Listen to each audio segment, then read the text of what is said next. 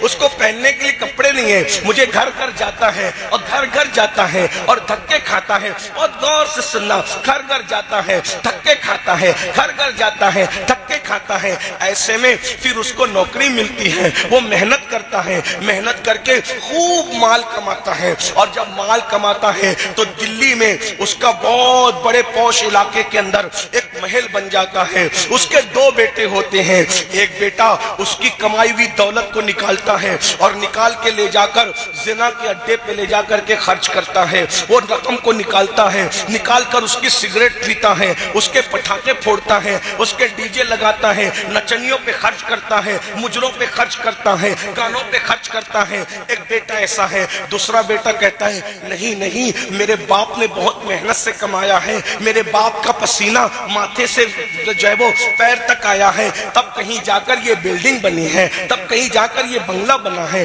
تب کہیں جا کر یہ مال آیا ہے۔ میں اپنے باپ کی دولت کو آگ نہیں لگاؤں گا، اس کی حفاظت کروں گا، اس میں بڑھوتری کروں گا۔ اب مجھے بتاؤ، دونوں میں باپ کا غدار کون ہے اور باپ کا وفادار کون ہے؟ باپ پر ظلم کرنے والا کون ہے اور باپ کا غدار کون ہے اور باپ کا وفادار کون ہے؟ بولو آپ کیا جواب دو گے؟ اب جواب دینے کا وقت آیا۔ بولو دونوں بھائیوں کے اندر کون وفادار ہے؟ بولو کون وفادار ہے؟ بات سمجھ میں آئی تو اب جواب دو، کون وفادار ہے دونوں بھائیوں میں؟ جو باپ کی دولت کا خیال کرتا ہے، جو باپ کی محنت کا خیال کرتا ہے۔ یہی ہے، میں صحیح کہہ رہا ہوں؟ بولو بھائی صحیح کہہ رہا ہوں؟ آواز آپ کی نہیں آ رہی، کوئی بات نہیں، لیکن آپ میری بات کا تائید کریں۔ بولو جو باپ کی محنت کا احساس کرے وہ وفادار ہے، یا جو باپ کی محنت کا احساس نہ کرے وہ وفادار ہے؟ دونوں میں وفادار کون ہے؟ آخری تک بولو کون ہے وفادار؟ آپ جواب دیں گے سب، کون وفادار ہے؟ جو باپ کی، ظاہر سی بات ہے آپ کے پاس مائک نہیں ہے، لیکن اگر آپ جواب دیں گے تو یہاں تک آواز آئے گی، سب مل کے بولو۔ بولو باپ کا وفادار کون ہے؟